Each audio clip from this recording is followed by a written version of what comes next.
c'est Benny Ali, j'espère que vous allez bien. Au moment où vous êtes en direct, s'il n'y a pas de problème technique sur Radio One, nouvelle émission, nouveau programme comme d'habitude. C'est la première sur cette nouvelle radio, donc j'espère que ça ne sera pas la dernière et que ça va durer jusqu'à la fin de saison. Donc aujourd'hui, pour cette nouvelle émission, nous avons deux chroniqueurs que vous avez déjà écoutés sur Kicast. On va commencer par Gaël, le Marseillais. Je te laisse Ah, tu es présenter, sûr que tu Gaël. veux Bonsoir commencer Gaël. par moi? Ouais, on garde le meilleur pour la fin, donc je vais me C'est présenter ça. tout de suite. Technique, ne bouge pas Gaël, ne bouge pas. Euh,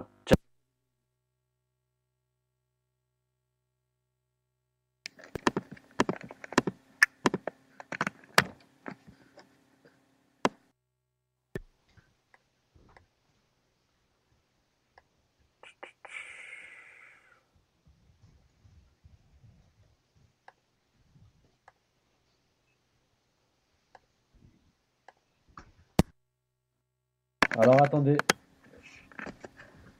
je ne sais pas si vous m'entendez.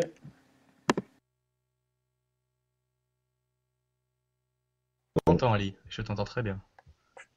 Petit problème technique pour commencer, vous nous excuserez, hein. On essaye de débuter sur ce nouveau logiciel. Pablo est actuellement en train de parler. Je dépanne de toute responsabilité. En tout cas, c'est une Est-ce belle que vous nous manière de entendez? commencer l'émission, hein. Peut-être. N'hésitez pas Oui, à Ali, nous on dire si vous nous t'entend. entendez. Oui, En fait, c'est bon, on t'entend. juste un problème. Oui, on t'entend. Ah là là là là, Nice Cat, c'est toujours un problème. Donc désolé pour ce petit problème technique. J'essaie juste de régler ça au plus vite.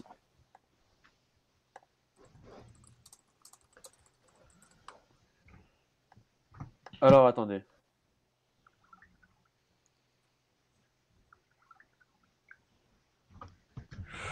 Euh...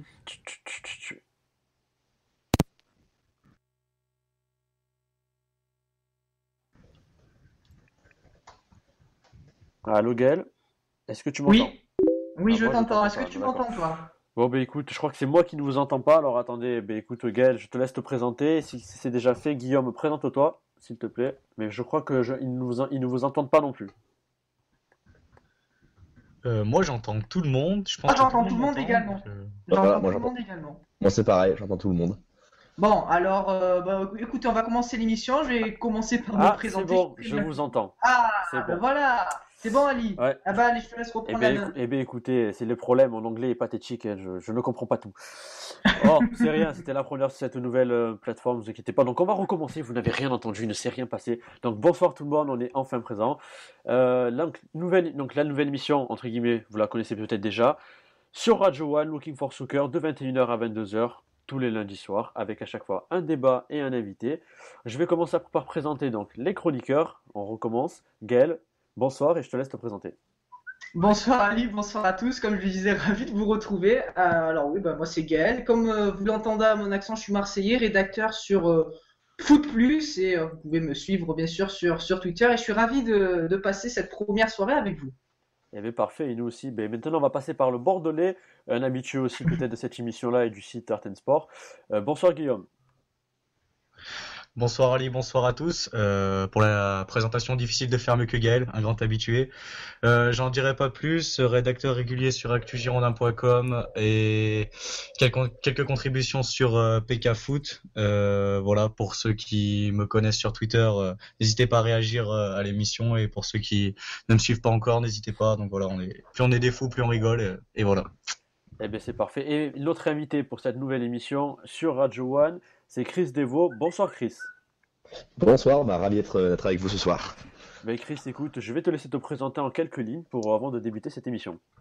D'accord, donc là maintenant je suis gardien de but à Bærum SK, donc c'est en Norvège, en Ligue 2 norvégienne. Donc je suis un franco-américain. J'ai fait ma formation pour la plupart aux États-Unis. Je suis passé par l'université là-bas et puis entre deux, je suis venu en Europe un peu tester les eaux en Europe. Donc je suis allé au Sporting Toulon-Var, m'entraîner avec la réserve avant de passer en Norvège pour la première fois. Et ensuite je suis allé au Stade de Reims en réserve. J'ai fait un essai, puis après je suis passé avec les pros. Et c'est là qu'ils m'ont aidé à trouver un club en CFA, donc l'US3 Noyon. Et puis de là, je suis revenu, j'ai fait une année un peu galère avec des blessures, tout ça, peut-être qu'on en parlera plus tard. Et puis j'ai rebondi en Norvège. Donc voilà, me voilà de retour en Norvège pour ma deuxième année. Parfait, ben écoute, on va enchaîner après avec ton interview. Mais pour commencer cette émission, première partie sur la Ligue 1, et oui, on arrive déjà à cette fin de championnat. Donc on va commencer peut-être pas par le haut du classement, mais par le bas, parce qu'il y a quand même une équipe sur laquelle je voulais revenir, même si c'est vrai qu'on n'est pas tous spécialistes de cette équipe. C'est le RC Lens, dernier de Ligue 1, saison catastrophique, quasiment 23 défaites, je crois, sur 37 matchs. Petit tour de table. On va commencer tiens, par toi, Gaël, vu que tu as pas mal suivi la Ligue 1. Ouais. Pour faire simple, quand on voit l'histoire Mamadov, Martel, DNCG, les faux papiers, le fait qu'il joue à Amiens et l'effectif de jeunes, qu'as-tu pensé de cette saison un peu cauchemardesque du RC Lens? Ouais, saison galère, là, très très compliquée. Je pense qu'on est tous d'accord sur ce point pour dire que ça a été une saison galère pour Lens. Il y a eu du mérite parce que ça reste une équipe qui a bien joué au football cette année. Camboiré a quand même fait un bon boulot et ils ont eu le mérite de se battre jusqu'au bout. Mais on savait dès le début de la saison que ça allait être très compliqué. Ils ont eu aussi ce brin de malchance, une équipe très jeune. On a senti manque de leader. À des postes clés, ça c'était très compliqué. Rui Ryu a fait ce qu'il pouvait au goal, mais c'était compliqué, notamment de passer après Alphonse Areola qui a pu être prêté une deuxième année consécutive. Devant, il manquait un vrai buteur. On a souvent constaté côté lensois que ça jouait plutôt bien, mais qu'il y a eu un vrai manque de réalisme. Et c'est dur de voir cette équipe lensoise comme ça, mais malheureusement, c'était presque prévisible. Tu le disais, l'affaire Mamadov, Gervais Martel qui est au club. Mais on sent qu'il y a quand même une cassure avec le public lensois, une équipe globalement faible sur le papier. Voilà, ils n'ont pas pu faire l'exploit, c'était très compliqué.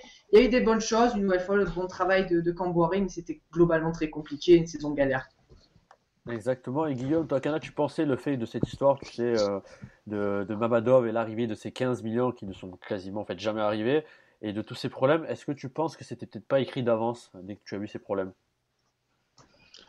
Non, moi je suis globalement d'accord avec Gaël sur toute son analyse, je suis dans la plupart de ses propos. Je rejoins le fait que justement, je pense que c'était malheureusement condamné d'avance pour le RC Lens. Ça nous fait tous un peu de peine parce que voilà, ça reste un monument du foot français. On était heureux de les voir en Ligue 1 dans l'élite et puis ben on savait quand même que c'était très compromis dès le début de saison, ça s'est confirmé. Malgré tout, tout comme Gaël, j'aimerais quand même relever la combativité et l'honneur, on va dire, de ces 100 et or, qui ont essayé de plus ou moins de toujours faire honneur à leur maillot. Alors certes, par les résultats, ça a été très compliqué. On voit notamment au classement, tu le rappelais tout à l'heure Ali, où il y a quand même 23 défaites pour seulement 6 victoires. Donc voilà, on sait qu'au niveau des résultats, c'est très compliqué. Pour les supporters, c'est très compliqué, mais on peut pas reprocher à cette équipe de pas avoir joué le jeu.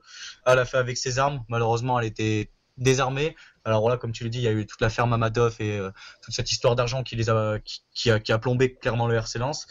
Mais voilà, on peut, au-delà de tous les débats sur les investissements, sur les problèmes de transition d'argent, tout ça, on peut quand même retenir le positif du RC Lens. C'est voilà, ce club, il a fait honneur à ses couleurs. Il a essayé de jouer au football. Alors voilà, il y a quelques bons petits jeunes qui sont sortis du lot. Je pense notamment à Tousgar qui a fait une bonne saison. Voilà, Chavaria qui est toujours un joueur intéressant. Après voilà, comme disait Gaël, ça manque de profondeur de banc, ça manque de qualité même sur les 11 titulaires et ça manque voilà d'équilibre dans l'équipe. Enfin après voilà, on peut difficilement reprocher tout ça à Comboré qui a fait comme je disais tout à l'heure avec ses armes. Mais voilà, une équipe fière, combative, mais qui malheureusement n'avait pas les armes pour se maintenir dans l'élite. Exactement. Et d'ailleurs, Chris, même si tu étais loin de la France, j'imagine que tu suivais un peu la Ligue 1, qu'as-tu pensé un peu de cette malheureuse saison très compliquée du RC Lens, on va dire même sur 37 matchs un peu à l'extérieur, vu qu'ils ont joué au stade d'Amiens et non à la Bohart? Bah, c'est vrai, c'est dommage. J'ai espéré depuis. Je suis quand même un petit peu la Ligue 1. Bon, ce dernier mois, c'était un peu plus compliqué pour moi, mais c'est vrai que c'était une équipe j'aime bien regarder parce que je trouve les supporters ils donnent un peu. Et puis ça faisait longtemps que je voulais qu'ils rejoignent l'élite de la France. Donc bon, c'est compliqué. Puis on verra bien. Puis c'est vrai qu'il y a eu toutes les affaires dès le début, c'était un peu compliqué. Puis on verra bien si ça remonte. Mais voilà, je pense que le bilan final, c'est que il y a quand même eu des preuves dès le début que ça allait être le cas. Donc voilà. Ouais, c'est vrai que moi personnellement, ce que j'ai pensé, c'est que dès qu'il y a eu ces affaires-là, et le fait qu'ils jouent notamment même à Amiens, ça allait être compliqué, et puis le fait qu'ils puissent pas recruter Areola et d'autres joueurs, ça les a pénalisés, mais Ouais. on ne peut que, on va dire sur le plan sportif, l'effectif n'a fait que subir cette, je vais pas dire magouille, mais ce problème avec Martel et Mamadov. En tout cas, grand bravo encore au RC Lens, et c'est peut-être qu'une bonne nouvelle qu'ils reviennent en Ligue 2, ça va leur permettre de rejoindre la Bohert et de repartir sur de bonnes bases. Ça va quand même être très très compliqué.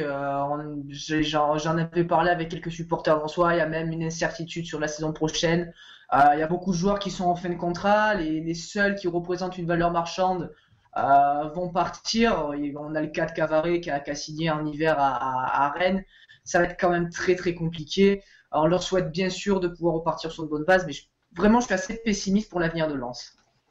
Exactement, en tout cas, on verra bien pour la saison prochaine, il va y avoir du boulot, et encore, ce n'est pas sûr, on parle encore peut-être d'un rachat ou d'un investissement encore étranger, ou toucheront même français, en tout cas, c'est beaucoup d'interrogations autour du RC Lens, mais on va passer sur un côté un peu plus positif de cette Ligue 1. C'est, on va dire, l'équipe un peu révélation de cette saison, c'est l'Olympique Lyonnais. Une saison plus que prometteuse, des jeunes joueurs qui montent, et certains qui confirment, un entraîneur qui a réussi à mettre en place un très bon groupe, et un meilleur joueur du championnat, un meilleur espoir, et bien sûr le joueur le plus blessé de la saison, comme d'habitude, avec le plus gros salaire. Guillaume, on va commencer par toi. Voilà. Ouais, impeccable. Écoute, je vais tout de suite poser le débat. Comme tu l'as dit, la saison de Lyon est extrêmement réussie, je dirais presque exceptionnelle. Exceptionnelle pourquoi ? On parlait tout à l'heure des armes du RC Lens. On peut pas dire que Lyon est désarmé, mais on peut dire que Lyon avait sur le papier, en tout cas, pas le plus gros effectif et la plus grosse formation, en tout cas pour poursuivre cette deuxième place. J'en discutais avec les supporters au stade ce week-end parce que j'étais à Gerland pour l'opposition face à Bordeaux, où eux, dès le début de la saison, ils auraient signé pour une 4e place. Et je pense que dès demain, ils l'auraient tous fait. On se souvient tous de ce très très très délicat début de saison où Lyon a eu beaucoup de mal à prendre des points avec l'arrivée de Fournier, où même il était envisagé de licencier, en tout cas au niveau des supporters.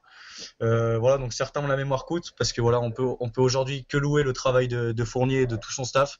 Voilà, cette équipe vraiment, elle a fait une saison extraordinaire. Je regardais l'autre fois, je m'attardais un petit peu sur les séries de victoires. Lyon, je crois, qui a fait une série de 11 matchs sans défaite avec 7 victoires consécutives en Ligue 1 dans une période. Donc voilà, c'est le moment où ils se sont vraiment réveillés, où ils se sont placés aux avant-postes. Des équipes qui ont fait 11 matchs sans défaite et 7 victoires consécutives, il y en a très très peu. Marseille l'avait fait, mais toutefois c'était uniquement 7 victoires consécutives. Et je crois que Monaco avait fait aussi 11 matchs sans défaite, mais avec moins de victoires. Donc voilà, je trouve que c'est assez significatif du gain de forme de Lyon au fil de la saison et de leur montée en puissance. Voilà, on peut forcément s'attarder sur l'effectif de l'OL. J'en discutais en août avec beaucoup de supporters lyonnais. Je pense que sur le papier, ce groupe il n'était pas taillé pour jouer, enfin pour en tout cas postuler pour la 2e place. Ils savaient pas trop comment commencer la saison. Peut-être aux avant-postes ça allait être Yatara, tout ça. Il faut pas oublier non plus que Fekir, qui est, donc, comme tu l'as dit, a été élu meilleur espoir de la Ligue 1, était quand même, je dirais pas un illustre inconnu, mais était simplement un joueur prometteur en début de saison. Il était très très loin d'être le joueur resplendissant et presque confirmé, je dirais, qui brille sur les pelouses de Ligue 1 le week-end. Donc voilà, je trouve quand même qu'il y a eu quelques révélations qui ont poussé le groupe. On peut parler de Lacazette. Lacazette, ça fait quelques années qu'on l'attend déjà au tournant. On sait que c'était un très grand espoir. On attendait qu'il explose. Là, je pense que on peut que le féliciter. Alors oui, on va dire que sur ces 27 buts, je crois, il y a 6 ou 7 penalties, mais qu'importe. 27 buts en Ligue 1, meilleur buteur du championnat. Voilà, c'est assez énorme. Il était tout près d'égaler le record de buts lyonnais sur une saison. Donc voilà, on peut que tirer le chapeau à ce joueur. On peut aussi donc voilà tirer le chapeau à Fekir, mais aussi à tous ces joueurs de l'ombre. Je pense notamment par exemple à Malbank, qui malgré ses 35 ans, je crois, tient son rang et est toujours très très intéressant dans l'entrejeu. Et puis il y a quand même de sacrées belles promesses avec le retour de Gueïda Fofana. Faut pas oublier quand même que Gonalon Grenier ont joué même pas un tiers de la saison tous les deux.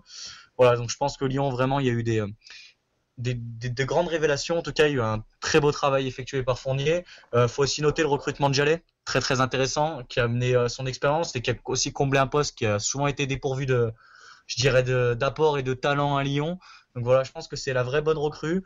Il leur manquerait peut-être un défenseur central, une alternative à Koné ou Bisevac, qui me semble un peu en dessous. Doumtiti, qui lui dégage quand même une certaine sérénité malgré quelques absences dans un match, c'est quand même très solide. Et puis aussi, on peut aussi mentionner la très très bonne saison d'Antonio Lopez, qui à mon grand étonnement n'a pas été élu meilleur gardien de Ligue 1 en lieu et place de Mandanda. Mais voilà, vraiment c'est un groupe basé sur la formation. On peut aussi, même si on peut ne pas forcément aimer le personnage, saluer le travail du président Olas, qui voilà, s'est basé sur l'académie OL, cette formation qui nous attend tant loué et tant répété, mais voilà, aujourd'hui, il récolte le fruit de son travail. Il faut pas oublier que Lyon, à cette fin de saison, ils auront 40 millions d'enveloppe pour recruter avec des joueurs, la plupart des joueurs qu'ils ont jamais payés. Alors, à part Gourcuff, voilà, je veux dire, ils vont faire une très bonne opération et financière et sportive, et ça sera très intéressant de les retrouver la saison prochaine. Ouais, et Chris, est-ce que tu rejoins l'avis aussi de Guillaume sur le fait que Lacazette a été élu meilleur joueur? Pour toi, c'est une récompense logique pour ce joueur qui a Bah, performé cette année? Bah ouais, je pense. Et puis je pense que c'est une récompense du travail lyonnais aussi.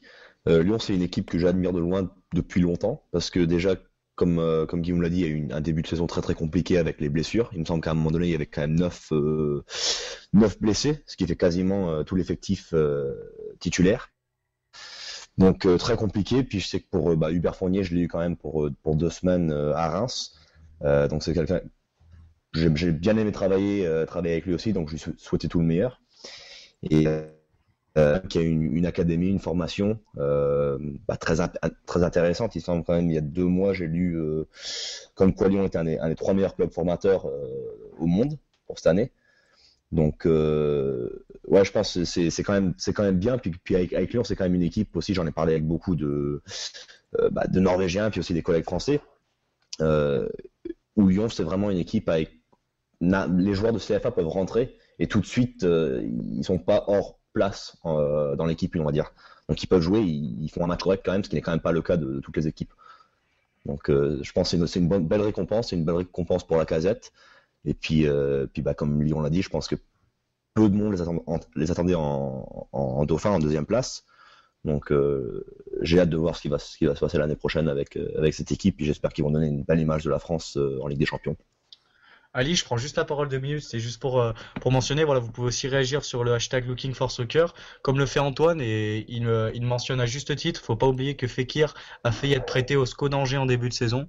Donc voilà, ça a été aussi conditionné par les blessures répétitives de Gourcuff et les absences au milieu lyonnais, le fait qu'il reste à Lyon et qu'il devienne cette révélation. Donc voilà aussi, c'était intéressant de mentionner ça. Donc voilà, n'hésitez pas à réagir et nous donner vos avis. Exactement. Sinon, il y a aussi le hashtag Live Radio One pour tout ce qui est autre au niveau de la radio. Gaël, je sais pas si tu vas rejoindre en tout cas ce que je vais dire, mais moi, ce qui m'a vraiment surpris cette année, voilà, on va dire l'explosion de tous ces jeunes joueurs qui ont confirmé en Ligue 1, parce que c'est vrai qu'avec le nombre de blessés et l'incertitude au début d'année, pour moi, c'est juste exceptionnel comme saison. On ne pouvait pas s'attendre à mieux quand on voit qu'un Lopez assure autant dans les buts et aurait dû avoir le trophée de meilleur gardien, même si bon, ce n'est qu'anecdotique. Mais c'est vrai qu'il aurait dû quand même l'avoir. Quand on voit Tolisso, la polyvalence qu'il a pu avoir, quand on voit que Ferry on va dire un peu disparu, mais que Fekir réexplosé, mais que d'autres joueurs aussi comme NG s'est imposé en fin de saison. Il y a encore plein d'autres joueurs de jeunes qu'on peut parler, comme Yatara et plein d'autres jeunes. Voilà, il y a un effectif, cette académie OL qui est en train d'exploser, et ça peut être que du positif pour la suite. Et je parle pas d'Umtiti, même de Jallet, qui confirme son très haut niveau au niveau national. Qu'as-tu pensé de cette saison de l'Olympique Lyonnais? Ça a été mon coup de cœur tout au long de la saison pour l'enthousiasme, le jeu. Hubert Fournier qui est arrivé, qui a eu l'intelligence de pas forcément tout révolutionner après Garde, parce que Garde avait fait un gros boulot, mais il a apporté sa touche, il a apporté un petit peu plus de consistance, un jeu un petit peu plus vertical, un petit peu plus dans l'efficacité, mais en gardant cette force, le système en 4-4-2 4-4-2 losange qui avait très bien fonctionné sous Garde. En insistant sur des joueurs comme Umtiti, comme Gonalon, comme Lacazette qui sont devenus de vrais leaders. Et c'est ce qui pouvait manquer par le passé à Lyon après le départ de la génération Chris, Govou, Juninho. Là, c'est vraiment un équilibre donc, entre ces joueurs d'expérience qui ont assumé un certain statut à l'image de Lacazette. Lacazette, en début de saison, on se posait tous la question de savoir s'il allait confirmer sans Bafé Gomis qui faisait un gros travail, mine de rien, dans ce duo-là où Lacazette était plutôt en 9,5, donc il avait une certaine liberté. On se demandait s'il pouvait assumer ce travail de neuf, qu'il peut travailler de haut but, qu'il peut prendre la profondeur, qu'il peut avoir la responsabilité de la finition. Et il a très bien fait. Gonalon au milieu de terrain, je pense que c'est vraiment un des joueurs les plus sous-estimés en Ligue 1 et ça fait partie des joueurs très intelligents de notre championnat. Tu disais Jallet qui a été très très bon à droite, qui est certainement le meilleur arrière à l'heure actuelle dans le championnat.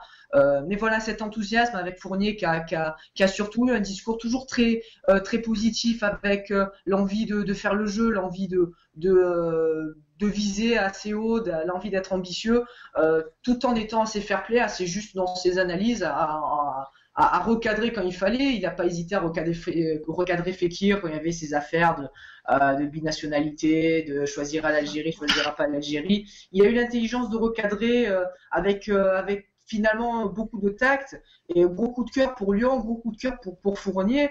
On le répète, mais Fournier, c'était vraiment un choix par défaut. Il ne faisait pas l'unanimité. C'est une très belle saison et bien sûr, il y a des jeunes très intéressants. Umtiti, on a l'impression que ça fait des années qu'il est là, mais ça fait partie de ces jeunes joueurs et je trouve que cette année, il a pris une certaine ampleur, notamment devenant le patron de cette défense à partir du moment où Bicevac s'est blessé contre Monaco. Ferry, c'est un joueur très très intéressant. C'est le profil de milieu dont on manque par moment dans le football français, petit gabarit, très technique, très intéressant, mais aussi très travailleur. Tolisso, la polyvalence, c'est vrai que c'est très intéressant. Puis oui, bien sûr, Fekir qui est l'emblème de cette génération et qui est peut-être l'image de cette saison, le joueur qu'on n'attendait pas et qui finalement est venu surprendre tout le monde. Non, c'est une très très belle saison et je le répète, Lyon, c'est vraiment mon coup de cœur cette saison. Ouais.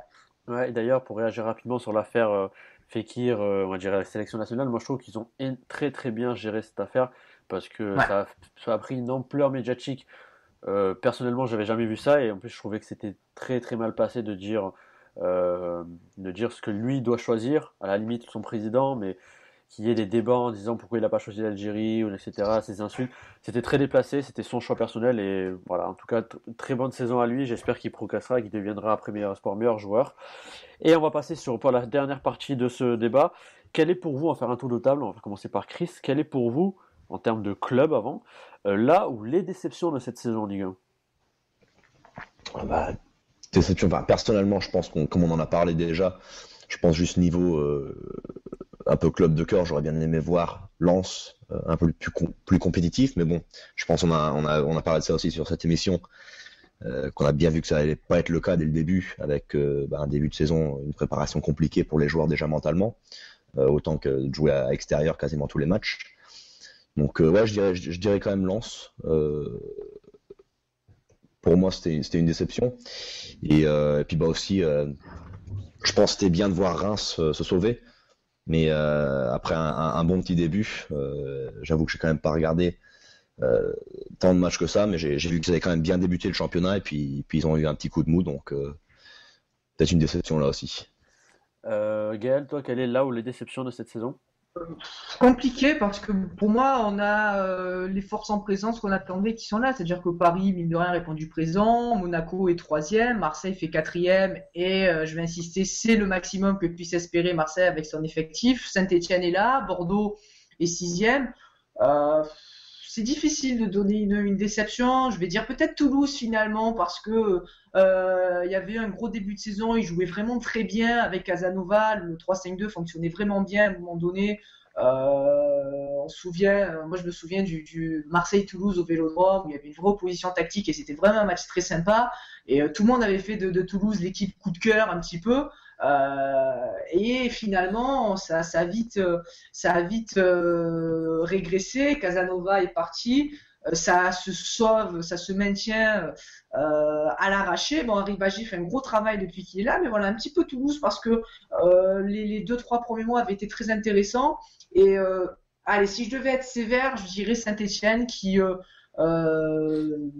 par rapport à son parcours en Europa League et puis par rapport surtout à son jeu, parce que c'est une équipe qui a les moyens de faire quelque chose de différent. Je ne dis pas qu'ils ont la possibilité de faire le meilleur jeu de Ligue 1, mais je pense qu'il y a moyen d'être un petit peu plus ambitieux et ça reste une équipe très très embêtante à avoir joué. Et juste une question, c'est pas une déception, c'est juste une question sur le Bordeaux de Sagnol qui fait une belle saison, hein, je le renie pas. Je me demande juste si Sagnol n'a pas été peut-être un petit peu trop pragmatique, c'est-à-dire s'il n'a pas finalement trop changé de système. J'ai du mal à définir une ligne sportive, une ligne tactique. Il a commencé en 4-3-3, il est passé en 4-4-2 en losange. Il y a eu par moments même un système à 3 défenseurs. Je me pose juste la question de savoir si Sagnol, au fil de la saison, il a vraiment affiné son système. Mais là, allez, je vais dire déception de Toulouse par rapport à son début de saison et la manière dont ça se finit. Guillaume, je te laisse réagir et donner ton point de vue. Au niveau des déceptions, donc je suis globalement d'accord avec ce qui a été dit auparavant. Les gros ont répondu présent. Après, je vais peut-être mettre un petit bémol sur Saint-Etienne et du coup ça va aussi répondre aux interrogations de Gaël quant à Bordeaux. Je pense que quand Gaël dit que Saint-Etienne aurait pu mieux faire, je pense pas. Saint-Etienne, ils ont quand même un effectif, Je on va je dire. dis pas en termes de classement, hein, juste en termes de jeu, en termes D'accord. d'émotion. Ouais, C'est pas le d'accord. classement, ils font Ça, cinquième. ça d'accord. Ça d'accord, parce que je croyais que tu parlais en termes de classement, parce qu'en termes de Non, non, non, non, non. quand on Non, regarde l'effectif de Saint-Etienne, ils ont quand même un effectif assez équilibré, mais avec des joueurs, on va dire, moyens de Ligue 1, qui sont sublimés par un collectif et par la ferveur que génère ce club. Je veux dire, quand Saint-Etienne, on les voit jouer à domicile, ils ne perdent pas. Ils perdent ou très rarement. Et c'est aussi ce qui fait que Saint-Etienne est à cette place-là, parce que Saint-Etienne, c'est loin d'envoyer beaucoup de spectacles non plus. C'est assez irrégulier en termes de contenu. Voilà, c'est de temps en temps, ça peut très bien exploser Nice, comme ça a été le cas récemment, et puis faire des matchs moins bons. Et pour autant, ils sont là, ils sont cinquième, ils sont même à égalité quatrième avec l'OM. Et je trouve que voilà, Saint-Etienne, ils ont fait quand même en termes de résultats, donc voilà, si Gaël me rejoint, c'est très bien. Ah oui, Une, oui, oui, ça, c'est clair. très belle saison. Voilà. Par contre, justement, ça me permet de parler de Bordeaux. Ou voilà, nous, en tant que supporters bordelais, on est un peu tiraillés parce que voilà, on nous dit, oui, bon, sixième, c'est pas mal. Si on aussi à la Coupe d'Europe, ça suffit. Puis on verra l'année prochaine avec le nouveau stade. Alors oui, il est incontestable que Bordeaux a une saison compliquée. Il y a eu un départ canon avec 3 victoires dans un jeu, un football tourné vers l'offensif qui a ravi tout le monde et qui a surpris tout le monde. Donc là, on parlait de Mectol Sagnol et tout ça. Je pense que c'était la patte Sagnol, il faut le dire. Voilà, ça a complètement changé avec l'apathie, je dirais, qu'avait infligé Gillo, sans renier tout son travail. On sait que Gillo, il a repris un navire à la dérive de l'après Tigana et il a bricolé, Gillo, parce que c'est un peu le souci, c'est aussi peut-être la réponse que je vais te donner, Gaël, c'est que le problème, c'est qu'à Bordeaux, depuis quelques saisons, on bricole énormément. Ouais, c'est exactement ça. Ouais. C'est le problème, c'est qu'on peut pas, quand tu parlais du système, c'est exactement ça, on est obligé toujours de s'adapter. Et voilà, je pense que c'est aussi la réponse aux quelques déceptions que peut avoir Bordeaux. Donc cette 6e place va nous satisfaire. Mais justement, on parlait de Saint-Etienne. Pour moi, Bordeaux, en termes d'effectifs, devrait figurer devant Saint-Etienne. Voilà, ça n'engage que moi, mais je pense aussi. Non, mais je suis plutôt d'accord, ouais. Après, la différence, c'est bon. Après, Bordeaux a été très très bon à Chabannes-Delmas, ou anciennement Parc Lescure cette année. Mais je veux dire, c'est aussi voilà, Saint-Etienne, il compense par la ferveur. Nous, Bordeaux, on a toujours un peu ce côté très calme et très zen, où il n'y a pas la pression des résultats. C'est le cadre de vie qui veut ça, mais voilà, je pense que ça, c'est aussi une réponse. Enfin, c'est ce qui fait le contraste avec Saint-Etienne. Après, voilà, je pense qu'en termes de Sagnol, je parlais de Sagnol parce que c'est vrai que c'était le principal acteur de cette saison. Je pense qu'il est arrivé avec beaucoup de bonnes intentions, avec un jeu porté vers l'offensive. Le problème, c'est qu'il a rapidement été miné par les blessures. Parce que Bordeaux, voilà, il y a eu énormément de blessures tout au long de la saison. Diabaté déjà. Voilà, c'est ça. Et puis voilà, merci de le mentionner. Voilà, Diabaté, c'est quand même ton meilleur buteur. C'est quand même pas un joueur très élégant, mais qui est monstrueusement efficace. Ça a été pendant plus de 6 mois le meilleur buteur des Girondins cette saison avec 8 buts en seulement 12 matchs. Donc c'est quand même assez impressionnant. Je me souviens d'un match où il rentre à la 60e minute contre Lorient, où on perd 2-0, il met un triplé, on gagne 3-2. Voilà, Diabaté, on l'aime, on aime ou on n'aime pas le joueur, l'esthétisme, mais en termes d'efficacité, c'est redoutable. Et c'est le buteur qui manque à Bordeaux, même au niveau de peser sur les défenses. Alors voilà, c'est aussi peut-être une réponse au système. Tu parlais du système. On a recruté ce jeune Suédois qui est Isaac Chiesotelin au mercato, et c'est ce qui a fait en fait Willy Sagnol a changé son système pour passer en 4-4-2 pour essayer de se servir justement de son poids, en tout cas sur les défenses, pour mettre Roland en orbite, Roland a été quand même une petite révélation. Alors moi j'ai eu beaucoup de mal avec ce joueur, mais c'est quand même un joueur qui s'est montré très très opportuniste. Je pense qu'il est plus opportuniste que finisseur, mais en attendant il marque. Donc voilà, ça c'est un avis purement subjectif et personnel, mais en attendant il marque, ses stats sont bonnes, donc on peut que louer aussi sa saison. Voilà, après il y a un truc aussi, c'est que la Diabaté manque, mais on peut remarquer que aussi Bordeaux ils ont besoin de ce point de fixation à l'image de Théline, parce que il a raté quelques matchs ces dernières semaines, et c'est à chaque match où Bordeaux n'a pas su gagner. Et pourtant quand il est là, il est loin de faire l'unanimité, il a marqué qu'un but en Ligue 1 pour le moment, un peu plus de 10 matchs, c'est très peu. Mais on voit que dans l'apport et dans le poids sur les défenses, il pèse beaucoup, parce que c'est généralement dans ces matchs-là que Roland, que Kazri, que d'autres joueurs vont trouver la faille et que Bordeaux va prendre des points. Donc je pense que ce joueur-là est à revoir pour l'année prochaine, peut-être en gain de confiance et d'efficacité. Mais je pense quand même que la fin de la saison prochaine est prometteuse avec le nouveau stade. Voilà, faut pas oublier Bordeaux aussi qui a eu un mois de décembre très compliqué, un mois d'octobre très compliqué. Et puis il y a eu aussi la CAN à négocier, il y a eu énormément de joueurs qui sont partis avec les blessés. Voilà, vraiment le mot c'est bricolage. Je voudrais quand même tirer mon coup de chapeau à Sagnol, parce que voilà, il a su bricoler, alors il a essayé, ça n'a pas toujours marché, mais on peut quand même louer aussi l'audace de l'entraîneur. On se souvient en début de saison, dans les victoires contre Monaco ou Nice, où il a su changer quasiment 3 joueurs ou tout son système en cours de match. Il a plus ou moins changé aussi avec plus ou moins de chance, par exemple contre Lyon où il s'est mis à 3 derrière, où on a pris 5-0 à domicile, donc là c'était très mauvais. Et à la fois il le refait là sur le match de Lyon où il a joué quasiment 4-1, 4-1 au retour en phase défensive et ça a beaucoup mieux marché. On a posé beaucoup de problèmes à Lyon. Donc voilà, on peut voir que c'est un entraîneur qui ose, mais qui doit quand même faire avec les moyens du bord et bricoler. Et je pense qu'un Willy Sagnol en pleine possession de ses armes, je pense que Bordeaux peut faire une meilleure saison. On l'espère tous l'année prochaine et on voit avec l'inauguration du nouveau stade aujourd'hui qu'on nous promet plein de belles choses pour Bordeaux avec le retour sûrement de Gourcuff et d'autres.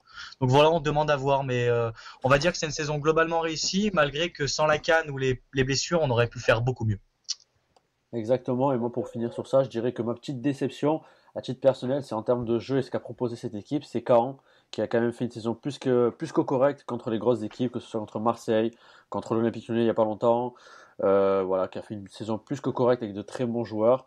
Donc je m'attendais à mieux, et moi je tiens à souligner d'abord mon chapeau à Guingamp, qu'on le souligne peut-être pas assez, parce qu'ils sont à un point de Rennes, et vu l'effectif de Rennes et les moyens mis par le Stade Rennais, à l'inverse de Guingamp qui avait la Coupe d'Europe, et qui a fait un très bon parcours, à l'inverse Rennes, ça peut être une belle déception. Hein. Ah oui. Et à l'inverse de Saint-Etienne qui n'a pas vraiment joué le coup et qui disait une poule, entre guillemets, plus que correct, et en fait le Gini Pro de leur poule est en finale de l'Europa League, et petite dédicace à ce Football Ski, et Guingamp arrive à faire quelque chose de plus que correct et à finir 10e pour l'instant, voire 11e, voire même 9e, donc chapeau à Guingamp et à Gourvenec qui est un très bon coach, très intelligent.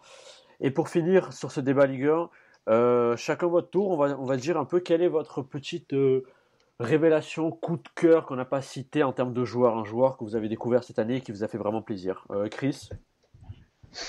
Moi, je pense on a déjà cité, mais ça fait un petit bout de temps en tant que gardien de but que je l'admire. Et c'est Anthony Lopez.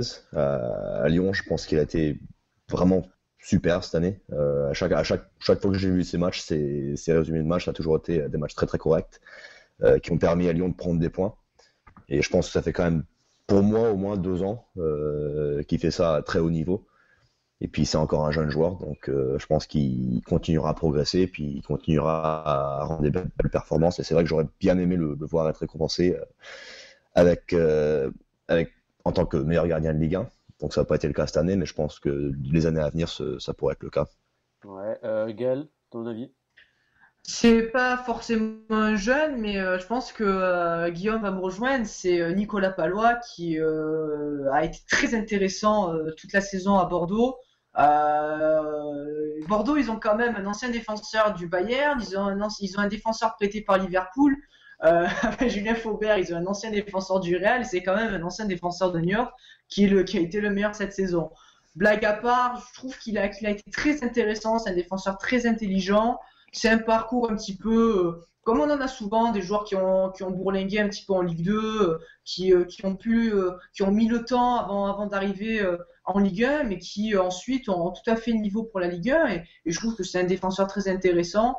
Donc ouais, je veux dire Nicolas Palois. Après, au niveau jeune, la progression de Martial a été plutôt intéressante. Et pourtant, j'ai vraiment eu du mal avec ce joueur, notamment en début de saison, pour son comportement. C'est que Ranieri a eu beaucoup de mal avec lui. Et il a mûri, il a grandi, il a beaucoup de qualité. Maintenant, il ne faut pas trop le monter. Donc, je vais dire Nicolas Palois, ouais, parce que j'ai plutôt été séduit, même si j'ai l'impression qu'il a fini la saison un petit peu en queue de poisson. Et toi, Guillaume, à ce sujet? Je vais donner du crédit à la réponse de Gaël qui est très très juste, très très juste. Voilà, Nicolas Palois est une révélation. Vraiment, on l'avait pas vu venir. Je peux vous dire qu'il est arrivé à Bordeaux sur la pointe des pieds. Quand on a le Thiago Ilori qui, pour tous les amateurs de Football Manager, arrive comme un crack et qui nous fait une saison complètement catastrophique et où seule la nonchalance a existé. J'ai envie de dire, voilà, il a su s'intégrer. Je vous rappelle qu'il a quand même commencé sur le banc et puis il est rentré à cause d'une blessure dès les premiers matchs avec Montpellier et Monaco. Et puis il a plus jamais quitté le 11 de départ girondin. Il a été impressionnant dans les duels, très rugueux, une bonne science du placement et voilà, c'est vraiment la révélation bordelaise, en même titre que Kazri qui a fait pour moi aussi une excellente saison, qui était très attendue et qui n'a pas manqué, et qui est vraiment le détonateur des Girondins. Mais pour sortir un peu des Girondins, en tout cas je rejoins Gaël là-dessus, moi je dirais que ma révélation, alors voilà, c'est quand même un joueur maintenant qu'on connaît tous, mais vraiment j'ai énormément d'admiration pour ce joueur, c'est Verratti, qui je pense est excellent d'insolence, je dirais, c'est assez exceptionnel. Balle au pied, c'est un régal. Voilà, moi je suis un peu amateur aussi du beau jeu et voilà, je pense qu'en termes de jeunesse, de fougue et d'intelligence de jeu, on fait rarement mieux. On pourrait citer Pastore. Alors il y a la hype Pastore, on connaît, mais voilà, Pastore a fait aussi une saison globalement satisfaisante. Mais voilà, je vais rester sur Verratti qui est quand même plus jeune et qui même dans ses déclarations, voilà, me fascine quand il explique que voilà, en éliminant 3 joueurs dans sa surface, et ben il crée à lui tout seul une phase de supériorité numérique, pardon, qui va ensuite déséquilibrer l'adversaire. Voilà, c'est impressionnant de maturité à cet âge-là. Il m'a pas déçu non plus en Coupe d'Europe. Voilà, on a su qu'il a joué son jeu même face au Barça. Et c'est quand même assez culotté et assez démonstratif de talent. Donc je dirais Verratti. Je mentionnerai aussi Marquinhos, qui à peu près marche dans les pas de Verratti, voilà, qui monte en puissance et qui va postuler comme étant le très très bon défenseur de Paris. J'espère qu'ils le garderont ces prochaines années. Et après, voilà, il y a toutes les jeunes Lyonnais, Fekir notamment. Et puis peut-être à Monaco, sera intéressant de relever aussi Silva, qui a fait une bonne fin de saison. En tout cas, si au début c'était un peu plus tatillon, qui s'est révélé être très très bon. Donc voilà, il y a eu quand même, on peut quand même ressortir globalement de très bons espoirs et de très bons jeunes cette saison en Ligue 1. C'était une belle cuvée en termes de jeunes et on peut voir que même si tous ces jeunes deviennent presque matures, à l'image de Martial, comme l'a dit Gaël. Donc voilà, je pense que on peut se réjouir de ça, même pour le football français et pour notre Ligue 1. Et pour ajouter juste, Ali, excuse-moi de te couper, juste une dernière révélation. On parlait de Lopez en gardien. Moi, je trouvais le gardien de Lorient très très intéressant. C'est Lecomte qui a été, je trouve vraiment, à chaque fois que j'ai vu Lorient, je l'ai trouvé très intéressant ce gardien. Il a quand même réussi à prendre la suite de Odo Oda. On sait que c'était quand même un monument à Lorient. Et il a été très bon, très intéressant sur sa ligne, très tonique, mais aussi assez bon dans les airs. C'est un gardien qui est plutôt intéressant. Et dans la même lignée, peut-être pas révélation, mais juste un coup de chapeau à Subasic parce que on lui a mis beaucoup sur la tête en début de saison dernière, même la saison, même en début de saison, on n'était pas sûr de Subasic. Et mine de rien, il a été excellent cette saison. Vous disiez Lopez, pour moi le meilleur gardien de la saison, c'est vraiment Subasic. Il a un calme, il a une sérénité absolument extraordinaire. Il n'est peut-être pas extraordinairement bon dans le jeu au pied ou dans les airs, mais sur sa ligne, je trouve qu'en Ligue 1 on fait difficilement mieux. Donc voilà, Lecomte et Subasic, là aussi un petit peu des coups de cœur. Et pour faire ma pub, juste, on parlait de Verratti, dans le prochain Foot Plus, vous retrouverez une lettre que j'ai écrite à Marco Verratti où je déclare mon amour, moi le Marseillais, pour le Parisien Marco Verratti. Ce à quoi je répondrai par un échange de textos avec Cheikh Diabaté intitulé Tendresse et chocolat. Donc voilà, ça sera aussi sur mon site personnel pour ceux que ça intéresse. Donc voilà. Exactement. Et puis moi, pour finir, j'allais citer Bernardo Silva, mais c'est fait. Il y a un joueur que je tiens à souligner parce que c'était un peu, on va dire, un bouc émissaire de l'Olympique de Marseille, c'est Jérémy Morel, parce que James Payet, etc., même Batshuayi qui a réussi à faire de bonnes choses. Mais Morel, je ne vais pas te couper, mais il y a Payet aussi qui a fait une oui, grosse voilà, saison. mais pour moi, Payet, maintenant, c'est devenu un habitué, c'est devenu un cadre. Et bon, bien sûr, André Ayew, mais lui, on le souligne même plus. Mais Jérémy Morel, par rapport à son remplacement, par rapport à toutes les critiques qu'il a pu subir ces dernières années, il a été énorme par rapport notamment à essayer de remplacer l'absence de Nkoulou, qui a été souvent blessé, malheureusement. Je trouve qu'il a vraiment fait le boulot et qu'il mérite plus de respect. En tout cas, l'Olympique de Marseille, ça a été un peu plus vu sur cette fin de saison. Mais je trouve que c'est un joueur honorable qui a toujours travaillé dans le silence et qui mérite plus que l'image qu'on lui donne à Marseille. Voilà. Ouais, exactement. Ouais. Il a retourné une bonne partie des supporters quand même. Alors bon, quand il va nous faire une bêtise, il y a toujours vu qu'il a fait un mauvais match contre Paris, certains se disaient encore. Enfin bref, en tout cas c'est. Ouais, bon, tu sais à Marseille, hein, ouais, voilà. Ça retombe très vite. Hein. Exactement. Bon, ben écoutez. Mais c'est vrai. Petite musique rapide et puis on enchaîne avec l'interview de Chris Deveau. Question donc à poser, c'est via le hashtag Looking for Soccer ou live Radio One, donc n'hésitez pas, on lance une petite musique d'1 minute et on revient, à tout de suite.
Et nous revoilà à l'antenne pour cette deuxième partie d'émission avec une interview de Chris Devaux. Donc Chris qui est toujours parmi nous. Donc tu t'es présenté tout à l'heure. Alors tu fais partie un peu des Français de l'étranger qu'on a eu dans cette émission. Alors est-ce que tu peux nous raconter tes débuts un petit peu dans le football jusqu'à un peu ton arrivée en foot universitaire? Quelle a été la transition entre ces deux? D'accord, donc pour le début, comme je dis, je suis franco-américain, donc j'étais né à Montdidier, donc en Picardie, et j'ai quitté la France quand j'avais 8 ans. Donc ensuite aux États-Unis, c'est vrai que c'est un peu compliqué. Là maintenant, je pense que ça va être un pays qui va être très très intéressant à voir d'ici 10-20 ans déjà, puisque le foot à bas niveau, on va dire, enfin avec les enfants, ça commence vraiment vraiment à exploser. Donc quand moi j'étais là-bas en 99, en 2000, c'était pas encore le cas. C'était encore un pays où il fallait beaucoup de moyens pour pouvoir jouer à un haut niveau. Donc moi j'ai eu un peu de chance parce que j'ai toujours eu la passion depuis que j'avais 4 ans. Euh, et donc aux États-Unis, j'ai vraiment travaillé, je suis devenu travailleur puisque j'avais pas les moyens d'aller jouer au plus haut niveau aux États-Unis. Et donc au final, j'ai eu la chance d'être accueilli à l'université de Delaware parce que c'est quand même là-bas c'est un système complètement différent qui est assez intéressant quand même puisque quasiment tous les joueurs doivent passer par le niveau universitaire pour aller jouer en pro. Et donc, il y a un recrutement énorme. Donc, je pense qu'il n'y a pas beaucoup d'Européens qui s'y connaissent trop bien. Mais c'est vrai que les budgets universitaires, par exemple, notre université qui était en D1 universitaire, ils ont quand même un budget de 22 millions de dollars, donc 20 millions d'euros quasiment, pour tous les sports. Mais les athlètes ne sont pas payés. Donc, il y a quand même un gros recrutement, beaucoup d'argent. Tous les déplacements sont faits en avion ou avec des hôtels. Et donc, du coup, j'ai pu atterrir à l'université de Delaware. Et c'est là que vraiment tout a commencé, où j'ai eu mes premiers vrais coachs, mon premier vrai entraîneur de gardien de but, qui m'a laissé travailler pour enfin avoir la chance de venir en Europe, comme c'est le rêve un peu, je pense, de tous les Américains, pour un peu tester les européennes et de jouer au football ici. Exactement, mais tu peux nous parler un peu plus de ce football à l'universitaire parce que c'est vrai qu'on a eu beaucoup de joueurs, notamment le dernier que j'ai eu en interview, si vous ne l'avez pas lu sur Hat-Trick, qui est Achille Campion, qui est à Port-Valley, qui a joué notamment aux États-Unis. C'est vrai que ce qui change par rapport à notamment un peu le football français, c'est que les universités américaines, c'est un peu un autre monde, un autre système, une autre culture. Comment as-tu vécu, même si tu étais franco-américain, cette adaptation à ce football qui était quand même, je pense que tu l'as vu par la suite, complètement différent du football européen? Ouais, je pense que c'est un football, surtout, on va dire c'est américain, c'est quand même une création américaine. Il y a quand même des règles différentes, on va dire. Donc, je sais pas si vous. Et en fait, n'importe qui, il peut y avoir autant de changements qu'on le souhaite. Donc, c'est pas comme les 3 changements en Europe et partout dans le monde. Dans le football universitaire, justement, si on veut faire un changement tous les 5 minutes, faire rentrer et re-rentrer les joueurs, c'est possible. Donc, c'est-à-dire que c'est quand même un football moins technique, mais beaucoup plus physique. Donc, il y a justement des équipes, c'est leur but de faire rentrer 22 joueurs et que ça court pendant 90 minutes, ça court sans arrêt. Donc c'est vrai que c'est un football complètement différent. C'est compliqué dans les déplacements et dans la mentalité. Donc il y a beaucoup de. Je vous avoue que maintenant c'est quand même la mode. Donc moi mon équipe à Delaware c'était quand même la mode de recruter des Français. Donc moi j'ai ramené un joueur du Stade de Reims. On avait 2 joueurs du Real de Madrid, un joueur de Hoffenheim en Allemagne, un Israélien, des Irlandais. Mais c'est vrai que le temps d'adaptation c'est quelquefois un peu difficile parce qu'on joue quand même 22 matchs en 2 mois et demi. Donc c'est-à-dire qu'avec les études, en plus des études, c'est quand même un match tous les 3 jours. Donc d'habitude c'est le samedi et ensuite le mercredi. Et les déplacements, ça peut être n'importe où aux États-Unis. Donc on peut avoir un match à Philadelphie un jour et 3 jours plus tard on se retrouve à Los Angeles, donc 5 heures de vol. Donc c'est-à-dire que ça fait quand même 2 mois et demi très très compliqués. Et donc mentalement, c'est aussi ce que j'ai entendu parler avec les Européens notamment qui partent en MLS, c'est que le temps d'adaptation avec le déplacement aux États-Unis c'est quand même beaucoup plus compliqué qu'en Europe. Ouais, exactement, surtout pour les joueurs, on dit en pré-retraite qui sont obligés de se taper les vols quand même commerciaux, c'est vrai que c'est compliqué. Et donc par la suite, donc tu fais donc je crois 3 saisons, et tu fais quoi comme études d'ailleurs à côté? Parce que le foot c'était Ouais, important, donc mais c'était pas malheureusement encore officiel comme professionnel. non du tout, parce qu'en fait, c'est vrai qu'aux États-Unis, on n'a pas le droit d'être payé du tout. Exactement. Donc c'est là qu'il y a beaucoup de joueurs qui ont le problème, ils veulent justement venir de l'Europe jusqu'aux États-Unis, mais s'ils sont payés, c'est fini. Il y a plus moyen de venir en NCAA, donc dans le gouvernement des sports. Donc moi j'ai fait mes études en triple langue, donc je l'ai fait en français, allemand et espagnol. Et donc en fait j'ai passé 3 saisons et demie, parce que j'ai fini ma 4e saison, parce que là-bas on a le droit de jouer 4 ans. Donc on a le droit à 4 ans. Si on joue pas une année, on peut prendre une 5e année. Donc justement j'ai fait 4 saisons là-bas, et j'ai eu la chance parce que dans mon université en fait on avait un mois de vacances en janvier, tous les janviers. Ce qui a fait que ma première année, comme j'ai mon père qui habite toujours à Toulon, ma première année, je suis venu à Toulon, je leur ai écrit un mail et puis ils m'ont reçu, ce qui a été vraiment super. Ça a un peu commencé le parcours européen, on va dire. Et donc je suis revenu ma 2e année, le janvier prochain, je suis revenu. Et la 3e année, en fait, j'ai eu cette énorme chance puisque dans la même ville où je suis parti à l'université, donc à Newark, mon entraîneur gardien de but, il entraînait un gardien de but qui avait 29 ans, qui faisait sa carrière en Norvège, en Ligue 1. Donc je me suis entraîné avec lui plusieurs fois et finalement il m'a dit bah écoute, si tu veux venir en préparation avec nous, tu pourras t'entraîner avec les 19. Donc je suis venu avec lui en Norvège, j'ai un peu pris cette chance. Et justement la chance que j'ai eue, c'est que lui il est parti, il a eu un transfert à un autre club, ce qui a fait que l'équipe de Ligue 1, l'équipe professionnelle avait besoin d'un gardien. Donc j'ai eu la chance de pouvoir m'intégrer avec eux et faire un peu la préparation avec eux pendant 3 semaines.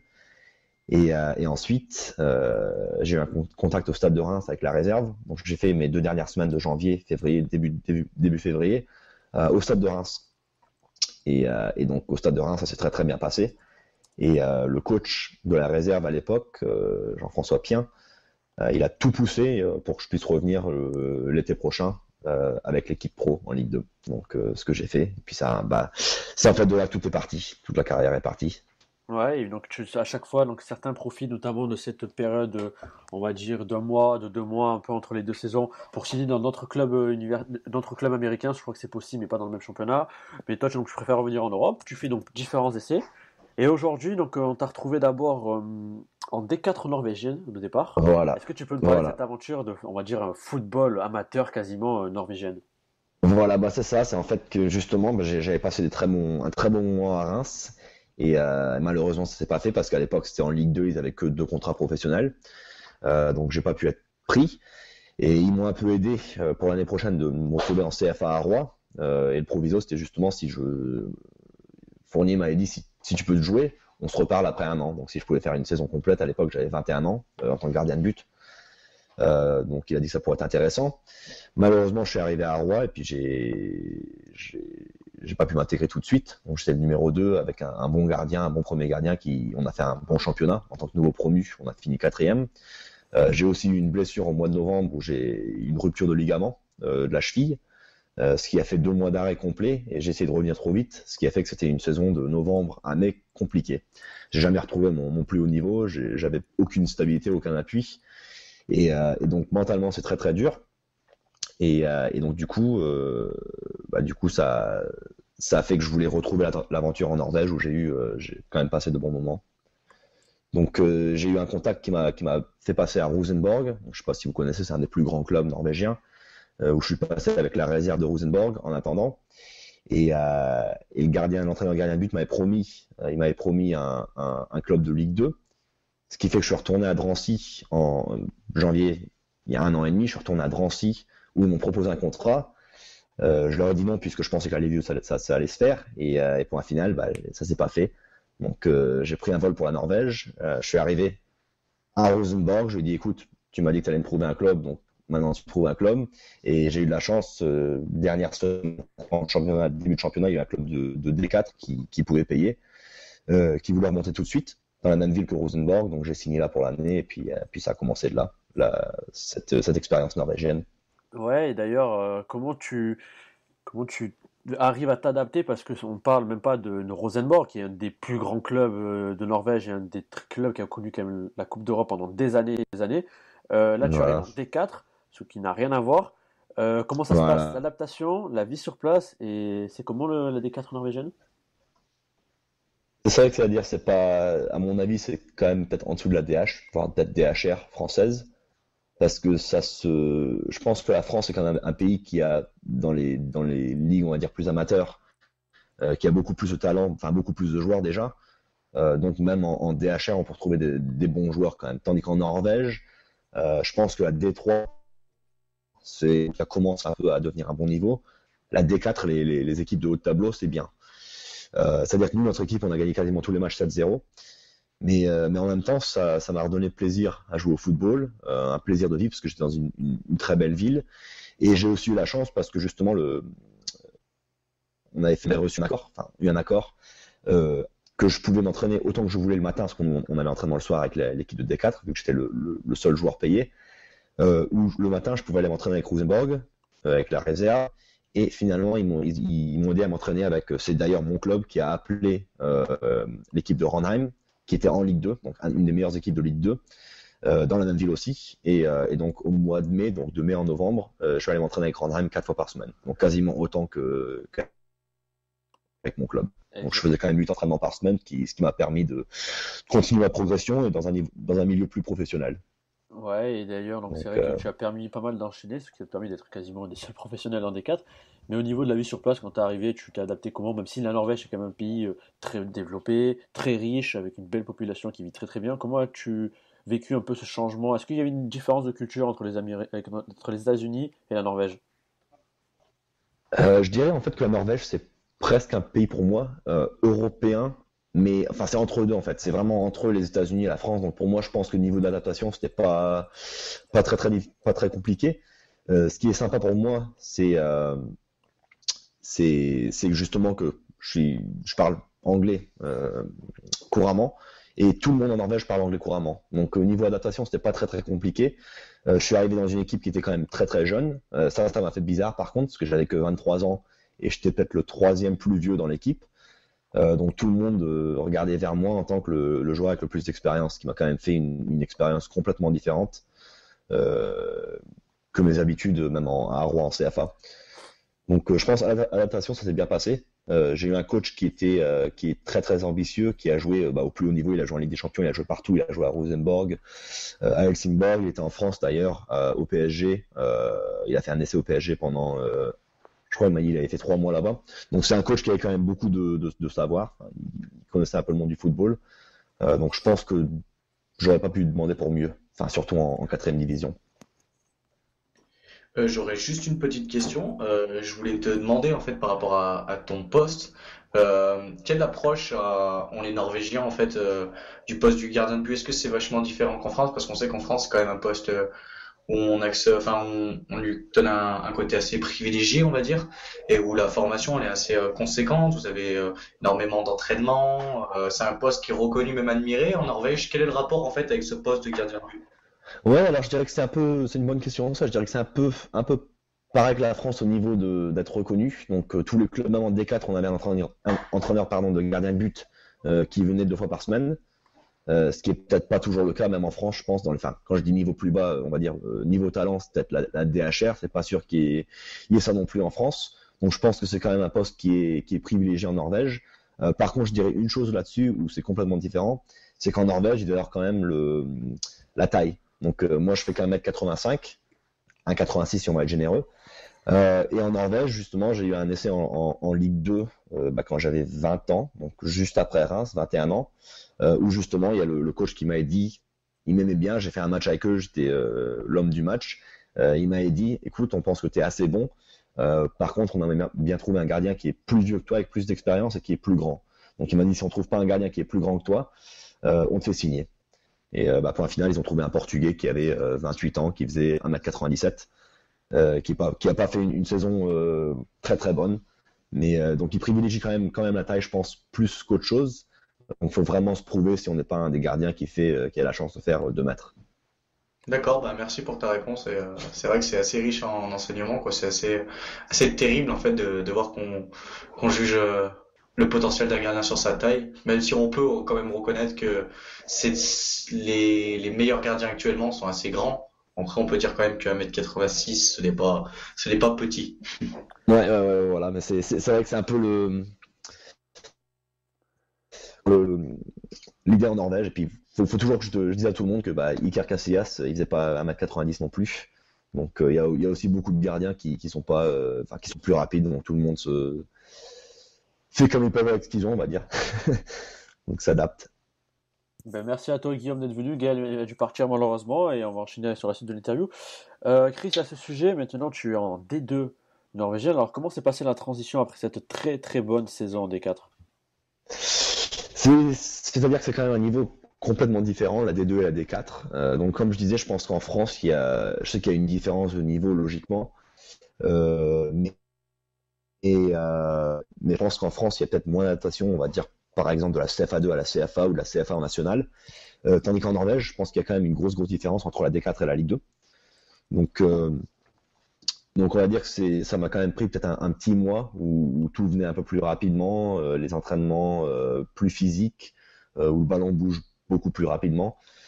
Parce que je dirais quand même, si je dois comparer le niveau français, d'ailleurs j'en ai parlé avec Quentin Westberg, qui est aussi lui connu beaucoup de clubs de la Ligue 1 à la nationale. Et on s'est dit quand même, je pense que la Ligue 1 norvégienne, ça fait peut-être la Ligue 2 française, et la Ligue 2 norvégienne, ça fait une bonne nationale. Tandis que la D4, comme je l'ai dit, ça fait quand même peut-être une DH-DHR. Donc c'est-à-dire que ça faisait un peu un changement d'une DHR à une nationale. Donc on va dire que ça m'a pris un petit mois d'adaptation, mais je pense qu'un de mes points forts, c'est quand même le travail. Donc au final, là, ça va mieux. Le jeu s'est ralenti un peu pour moi. Je prends juste la parole, je coupe la parole à Ali, c'était juste pour... donc voilà, moi il est 21h59, j'avais convenu 22h avec Ali, donc c'est mon côté un peu fonctionnaire. Je vais pas faire du rap, de toute façon Ali il me paye même pas, donc voilà, vous comprenez que j'ai d'autres priorités. Non mais en tout cas, c'était très intéressant d'écouter Chris, je vais encore l'écouter hors antenne et son parcours, donc je voulais te remercier pour ton témoignage et te souhaiter bonne chance pour la suite. Et je voulais remercier Ali de m'avoir invité. Merci à Gaël de nous avoir éclairé de ses analyses. Et merci aussi à tous les auditeurs qui réagissent avec le hashtag. Mais j'espère, parce que maintenant je le fais assez souvent, revenir apporter ma contribution à cette émission, découvrir d'autres parcours et pourquoi pas suivre la progression de Chris. Donc voilà, merci à vous les gars. Et puis je vous écoute en antenne. Et puis bonne soirée. Merci Guillaume, c'était un plaisir. C'était un plaisir de faire votre connaissance. Comme d'habitude, Guillaume, merci d'être venu et merci à tous ceux qui réagissent sur Looking for Soccer. Après, on va lui poser les questions, t'inquiète pas, il y en a des plutôt pas mal déjà, Chris. Là, il y en a qui arrivent, sont plutôt intéressantes. Et d'ailleurs, avant de vraiment débattre sur la D2 et rentrer un peu en détail, cette expérience en D4, les fans, le club, parle-nous un peu des détails autour de ce club qui était Strindheim, Strindheim si je ne me trompe pas. Voilà, Strindheim, ouais. Parle-nous un peu même du stade, des supporters, comment c'était, parce qu'on est quand même dans un monde complètement amateur et tu étais le seul, entre guillemets, professionnel de l'équipe. Comment tu as vécu ça, ce côté autour du football? Ouais, donc faut dire que c'est un club déjà très très familial. Donc je pense que c'est un peu logique quand même vu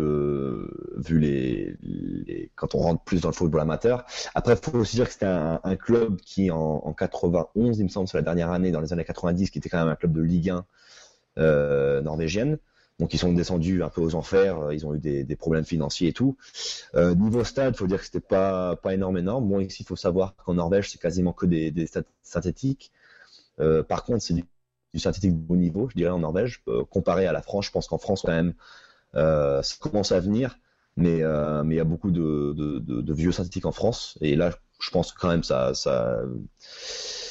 commence à devenir de plus en plus, on va dire, un avenir, une option en France. À Strindheim, c'était un synthétique qui n'était pas terrible du tout. Donc, justement, on a joué un match de coupe contre Molde, qui va être en Ligue des Champions. On a fait un parcours très intéressant. On a perdu 1-0 à la 94e minute.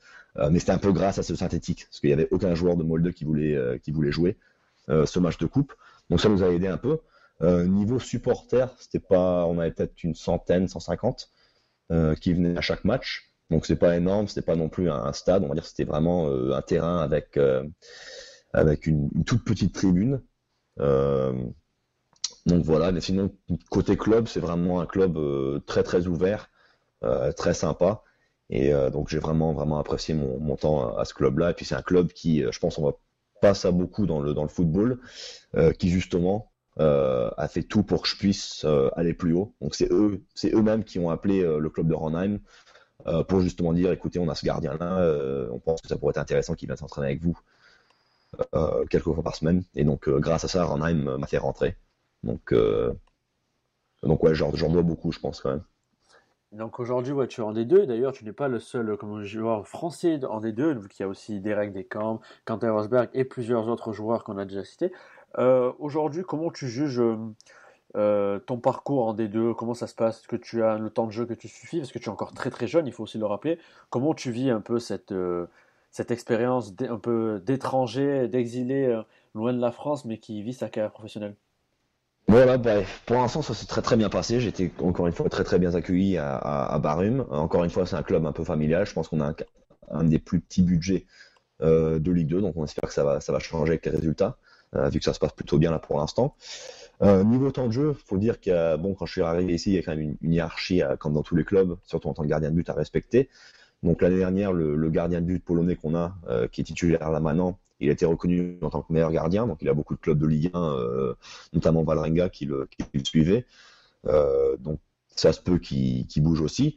Donc je suis rentré ici vraiment avec dans la mentalité de travailler, de progresser ici en Norvège, parce que je pense que ça, en Norvège, c'est aussi peut-être plus facile de monter les échelons. Par contre, j'ai eu la chance de jouer le premier match, donc contre un autre Français, Christophe Siquet, à Sogndal, un match qui s'est globalement plutôt bien passé, malgré le résultat. Mais bon, moi j'ai fait un match assez correct où les entraîneurs étaient assez contents. Et donc, pour l'instant, je suis redevenu numéro 2, mais pas de loin. Donc, le coach est assez proche avec ses joueurs, donc on se parle assez souvent aussi. Puis c'est ce qu'il m'a dit, avec la patience, mon temps viendra. Donc, c'est justement ce que j'ai à faire maintenant. Je sais mon boulot, c'est de continuer à travailler. Je sais que j'ai fait un bon match quand j'ai eu la chance de jouer. Et j'espère que d'ici la fin d'année, je pourrai grignoter encore des minutes pour continuer à progresser. Et d'ailleurs, quels sont un peu tes objectifs pour la suite? Est-ce que c'est quoi? Rester en Norvège, découvrir la D1 ou même partir dans un autre pays ou rentrer en France? Quels sont tes objectifs que tu t'es fixés pour l'instant? Faut dire que pour l'instant, les objectifs, je serais pas malheureux de rester en Norvège un petit bout de temps, enfin encore un peu plus. C'est vrai que c'est un niveau de vie très relax, très sympathique. Je pense qu'au niveau des installations, ils font tout très très bien dans les détails. Donc je pense qu'en France, il y a peut-être plus de niveau technique, mais je dirais qu'en France, on manque quelquefois dans les petits détails. Donc j'en ai parlé à Quentin aussi, qui est à Sarpsborg en Ligue 1, et puis on se disait que vraiment les installations en Norvège, pour la plupart des installations, ça peut rivaliser avec des bonnes Ligue 2 en France, même voire des Ligue 1 au plus bas niveau. Donc je pense qu'au niveau installation, c'est très très intéressant pour progresser justement. Et je pense qu'il y a aussi cette idée en Norvège qu'on est, surtout en tant qu'étranger, on peut être. J'étais à Strindheim et j'ai des copains qui jouaient tout au nord dans des Ligue 2 qui montaient en Ligue 1. Ils m'avaient dit qu'ils avaient entendu parler de moi par les coachs. Donc je pense que ça va assez vite, ça parle assez vite, ça parle beaucoup dans ce milieu. Donc niveau ambition, pardon pour retourner à ce sujet-là, niveau ambition, je pense que je pourrais rester, j'aimerais bien peut-être percer en Ligue 1 en Norvège si possible. Et puis personnellement, pour moi, le rêve c'est l'Allemagne. Je parle pas de la Bundesliga, bien sûr ça c'est un rêve, mais même Ligue 2 ou 3e division. C'est vrai que je dirais pas non à un retour en France non plus. Et puis je pense que j'aimerais bien aussi finir ma carrière plus tard aux États-Unis, parce que je pense que la MLS c'est un championnat qui commence vraiment à prendre de l'ampleur. Ils ont des supporters, là je crois que la moyenne c'est 20 000. Donc il y a des clubs à Orlando, ils ont eu 60 000 la première journée, donc je pense que c'est un championnat qui devient très très intéressant en tant que joueur, et puis ce serait aussi près de ma famille aux États-Unis, donc ça pourrait être bien aussi ça. Et si je te dis, avant de passer aux dernières questions des auditeurs, les top 3 des joueurs les plus talentueux que tu as pu croiser. Alors top 3, je dirais premièrement, peut-être c'est aussi le joueur qui a fait le mieux dans sa carrière là pour l'instant, c'est Krychowiak, Oui. donc qui est maintenant à Seville. Donc j'ai juste pu jouer avec lui pendant une semaine et demie, 2 semaines. Mais c'est vrai que déjà tout le monde en parlait déjà à Reims quand c'était en Ligue 2. Que c'était un joueur qui travaillait beaucoup techniquement, qui était au-dessus du lot. Donc je dirais lui, il m'a vraiment impressionné. Je dirais aussi Tudik, qui était à Reims aussi, niveau finition. Donc là maintenant je crois il est à Bastia. Il me semble qu'il est aussi à Bastia. Mais à cette époque-là, niveau en tant que frappe, ça m'avait impressionné. Peut-être que c'est aussi mon premier gros club. Et puis je vais aussi citer un nom norvégien qui j'espère, je pense, va exploser. Parce que là il est à Molde, donc il est en Ligue des Champions, il a que 21 ans. C'est Mohamed Elionossi, qui, je sais, a plusieurs clubs en Angleterre et en Allemagne qui sont sur lui. Donc je lui souhaite le mieux, puis j'espère qu'il va pouvoir prendre ses talents en Premier League ou en Bundesliga d'ici 1 ou 2 ans. Si je dois te dire peut-être une anecdote, quelque chose de positif ou négatif que tu as pu vivre pour l'instant dans ta carrière qui t'est arrivé ou que tu as pu entendre. Euh, Anecdote, Quelque chose qui vous te voulez dire marque niveau. quand si je te dis une anecdote, quelque chose qui te marque, un souvenir. Bah, un souvenir pour moi qui m'a marqué, je pense que c'était vraiment mon essai à Reims, de passer en Ligue 2, d'avoir tous ces joueurs. Parce que pour moi, faut dire que j'ai toujours passé par, on va dire par l'autre porte, hein, parce que j'ai jamais été comment, on va dire un talent reconnu. J'ai jamais été sur le radar de qui que ce soit. Donc on m'a même dit aux États-Unis quand j'avais 16-17 ans, j'étais même pas titulaire à mon lycée. Donc on m'a dit y a pas moyen que tu ailles même trouver un club en troisième division universitaire.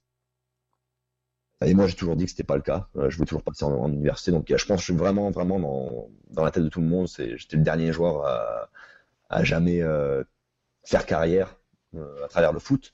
Donc, je dirais que mon premier essai à Reims, quand il y a eu ces joueurs comme Kossi Agassa, lui aussi, c'est un nom que je peux citer, qui m'a marqué. Je l'ai vu jouer en 2006 en Coupe du Monde contre la France. Je me souviens encore de son arrêt. Donc, on va dire 5 ans plus tard, d'être côtoyé avec lui, qui voit un peu comme compétiteur. Ça m'a vraiment marqué. Donc, je pense que ça a été vraiment le moment le plus fort, ça, de ma carrière pour l'instant. On va passer maintenant à quelques questions des auditeurs. Il y a Pierre qui te demande, on va commencer par même Antoine qui te demande, est-ce que le football en Norvège est autant médiatisé qu'en France? Alors, je dirais que c'est assez surprenant. La Norvège, d'ailleurs, j'ai lu des statistiques. Il y a eu des statistiques aux États-Unis qui ont été mis que la Norvège, par personne, est le pays qui regarde le foot le plus au monde. Donc niveau médiatique, c'est assez impressionnant. La Ligue 1, ça passe à la télé sur la télé normale. Même la Ligue 2 passe à la télé. On a 3 matchs télévisés on va dire sur un peu comme TF1. On a 3 matchs qui passent sur TF1 et tous les autres matchs passent en ligne, enfin, ou sur quelque chose qui serait plus comme beIN Sport. Donc tout est médiatisé. Après, niveau stade, c'est des stats qui pour moi sont très très impressionnants. Il y a quasiment 4% de toute la population qui va au match toutes les semaines, chaque semaine, et il y a 20% de la population qui regarde les matchs à la télé chaque semaine. Donc, niveau France, ce serait comme s'il y avait 15 millions d'auditeurs, enfin, de téléspectateurs chaque semaine qui regardent. Donc, je trouve les chiffres assez impressionnants. Ouais, notamment avec l'affaire Martin Odegaard qui a fait quand même pas mal remuer toute la presse et qui a pu permettre de mettre un peu en avant ce football. Et d'ailleurs, Pierre, un des membres de Football Ski, qu'on passe le bonjour, te demande si la scène ultra. Il dit que la scène ultra en Scandinavie est pas mal. Et il me semble que Bran a un support de fans, donc un bon package de fans. Et il te demande aussi est-ce que tu as connu de très belles ambiances? Alors, déjà, je suis impressionné qu'ils s'y connaissent tellement avec le football Ah, norvégien. ben C'est vrai que là, Bran. là, on a affaire aux spécialistes, hein. Malheureusement, là, Ah bah c'est le top du top en bah, France. c'est bien. Voilà, donc pour dire que Bran, j'ai vraiment hâte. Je pense que c'est un match tout le monde a mis sur leur calendrier déjà, a bien noté. Je crois pour le 16 mai, ils avaient quand même 17 000 spectateurs qui sont venus au match, avec une superbe ambiance. Donc ouais, c'est vrai qu'il y a des belles ambiances quand même déjà en Ligue 2. Fredrikstad, c'est pareil. Donc moi, niveau ambiance, belle ambiance, j'ai connu à Sogndal le premier match de l'année. Bon, c'est pas une ambiance énorme non plus, mais il y a quand même 2500 spectateurs, donc ça, euh, c'était déjà une belle ambiance dans un beau stade. Et sinon, je vais aussi citer, vous y connaissez dans la MLS, mais Portland Timbers, Ouais. c'était en U23. Ils avaient quand même 4000 supporters qui étaient venus et c'était très très compliqué déjà d'entendre parler, de s'entendre penser sur la pelouse. Donc, Ouais, exactement. D'ailleurs, je salue Bastien qui devait venir ce soir et qui est en plus le gérant, le community manager de compte de Portland Timbers. Comme quoi, le monde est petit, encore une fois. Et c'est vrai que d'accord, ouais, je voilà. crois que même l'équipe USL joue dans leur stade et qu'il y a presque, je crois, 10 000 spectateurs qui étaient venus l'année dernière. C'est assez Voilà, impressionnant. maintenant Portland, ils sont en MLS et c'est le premier club niveau spectateur, c'est aussi ce qui fait rêver.